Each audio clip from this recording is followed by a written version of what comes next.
The honourable member for Thornhill. Thank you, Mr. Speaker. I'm going to split my time as I rise today in support of the Conservative motion in opposition to the government's authoritarian, misguided, and altogether nonsensical ban on gas-powered vehicles. A ban on gas-powered vehicles sounds like some kind of conspiracy theory or something straight out of a science fiction novel, but it's real stuff, and it's happening right now, and the Minister of Environment told us as much last week. And she didn't tell us that it was some aspiration or some kind of 100-year plan. She told us that it was a hard ban, a concrete requirement that this government's going to bring in less than 10 years from now.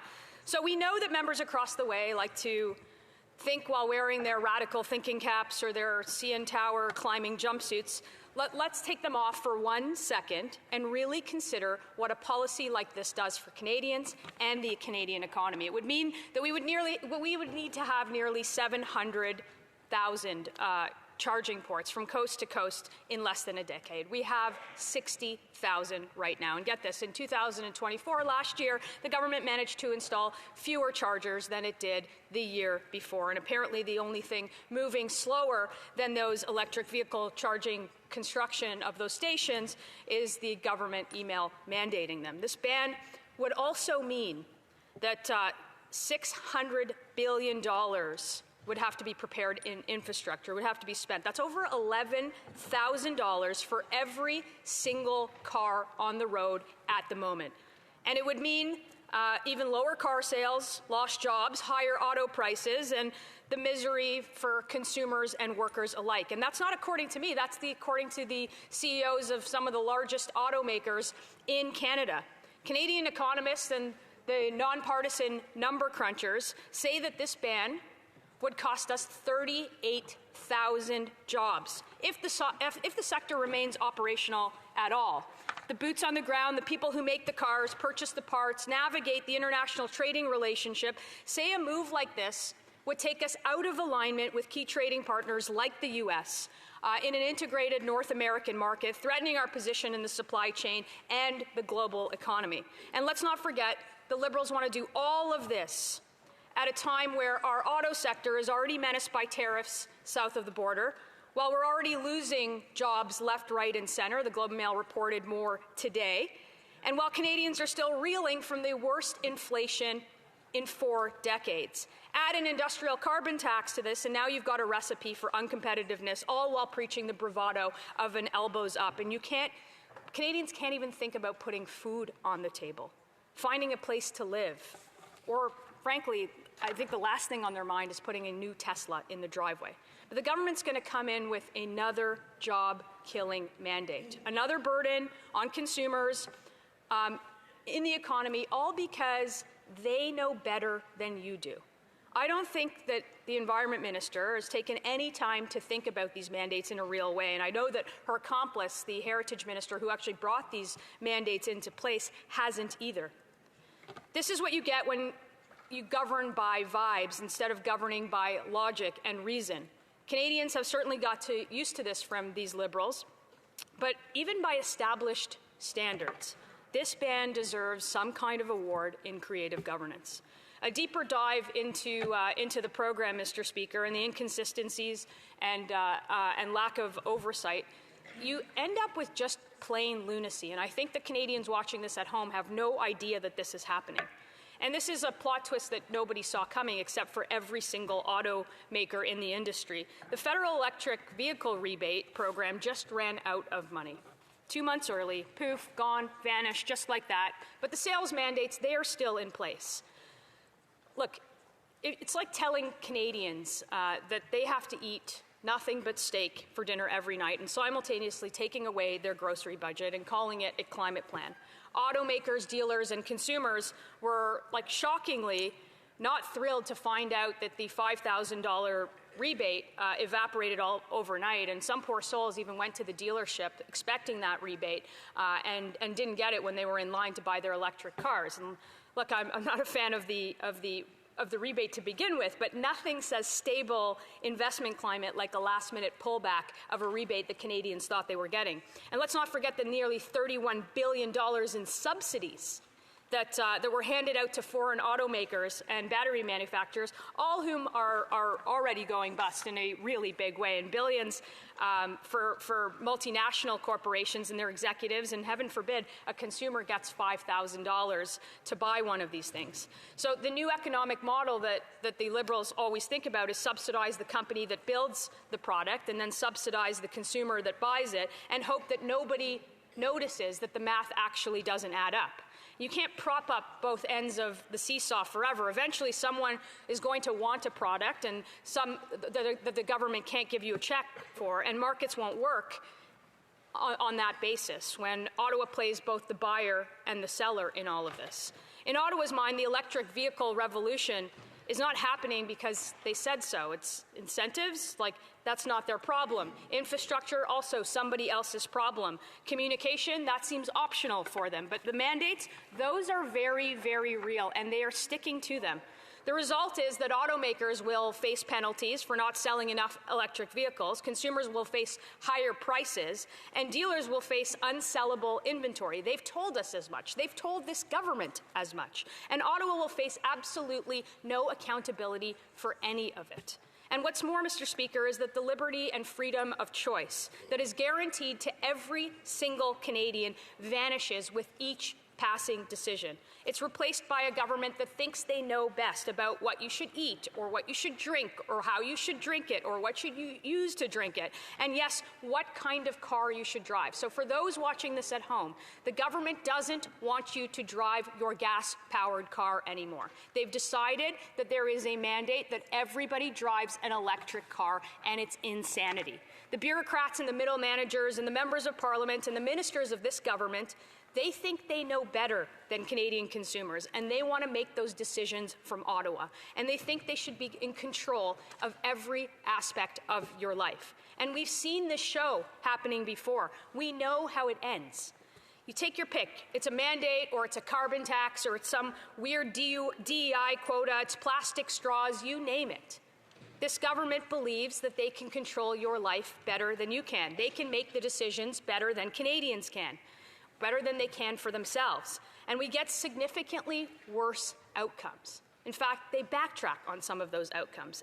We get those outcomes at a greater cost, and it takes sometimes 7 times longer than it should, and it leaves everybody worse off. And instead, the government does a few important things really, really well. We get a government that does a zillion things badly, and we still can't get anybody's passport to come in the mail on time because the passport printer is broken and the mail people are on strike. This is a government that wants to do everything for you, to creep into your life and to take control. The government wants to build an economy based on edicts and mandates and ideology and a healthy sprinkling of fairy dust, and none of this is actually going to happen. But, Mr. Speaker, edicts and mandates and ideology, all of those things don't put food on the table. All of those things don't actually help people. All of those things don't provide the choice that you should have as a Canadian. This might come as news to the government, but this is what it does. Individual people living their lives as they see fit, participating in a free market, making decisions based on rational analysis and scarce resources is something that the government knows nothing about. For instance, in my community, I will say this, that there are lots of people that drive electric vehicles because it makes sense. Short distances, we don't have erratic weather, we don't have really, really cold temperatures, and with the right incentives, it makes sense based on what people choose. But try telling somebody who lives in rural Alberta, who has to drive an hour or more just to run errands, where it gets to minus 40 degrees, that they are going to be mandated to drive an electric vehicle by the government. It makes no sense. It's not rational, and that's exactly why we oppose this mandate. Look, on all of those on the opposite side of this aisle might be content to pursue the ideological war on the gas-powered car. But Conservatives on this side of the House will not stand for it. We will speak for every single person who wants to make their own decision, who wants to make a rational economic decision. We'll stand up for the auto workers and those who build our sector. We'll stand up for decisions that make common sense by the auto sector, by the workers in the auto sector, and by every single Canadian that wants to make a decision. Thank you. Questions and comments? Questions et commentaires. The Honourable Parliamentary Secretary to Government House Leader. Yes, thank you, Mr. Speaker. I must say there's a little bit of irony here. For those that are not aware, the member that just spoke actually used to work for Doug Ford when he was, he still is the Premier of the province of Ontario. And, you know, whenever we saw these giant press conferences where you would have Justin Trudeau talking about the importance of expansion, employment opportunities in the whole electric field in terms of vehicle productions and the potential for expansions. Who was beside him? Doug Ford, the Premier of Ontario. And I'm wondering if Doug Ford had any influence on the member opposite, or was Doug Ford wrong in terms of his investments? Because there was provincial investments also tied into those. Was Doug Ford wrong too? The member for Thornhill. Thankfully, Doug Ford has had no influence on this member in terms of the decision. The insane decision of mandating electric vehicles for people to drive. $31 billion of government investment is going to vanish in this country. Jobs will vanish in this country. Say that to the 38,000 auto workers that will be out of a job. Say that to the 56,000 auto workers whose job is at risk today. If he wants to make a joke about Doug Ford, that's his prerogative. But this is serious about the people who work in this country and people who get to choose what they drive, how they live their lives, what straw to use, and every decision about their lives. We're not going to take a lesson from this government about how to live our lives. Questions et commentaires. Questions and comments. Le député pour Pierre Boucher, les Patriotes Verts. The Honourable Member for Pierre Boucher, les Patriotes Verts. Thank you, Mr. Speaker. I don't know if the member is aware, but there is an excellent hub in Quebec about electric transportation. There's an excellent industry. There are a lot of people who are really excited to work for the clean energies of the future. Is my colleague attacking an industry that is strong in Quebec that generates thousands of jobs? Is she trying to go to war against EVs? Mr. Speaker, nobody is denying that there are times where the choice to drive an electric car, or the people who drive an electric car making that choice, there's anything wrong with that.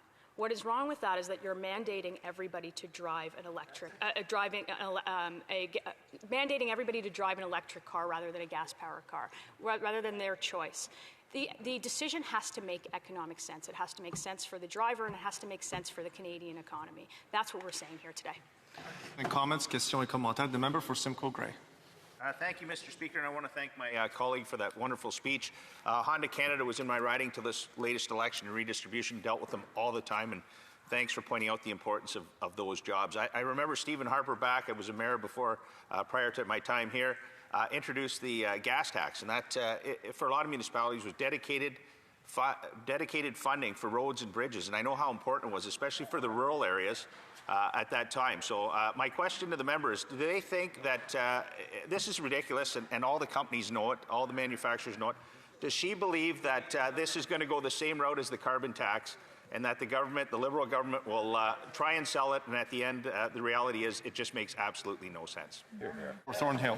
Mr. Speaker, it makes absolutely no sense from the beginning. Whether the government wants to tie itself to the EV mandate for the next 9 years until they do some weird mental gymnastics and back out of the very central piece of their policy.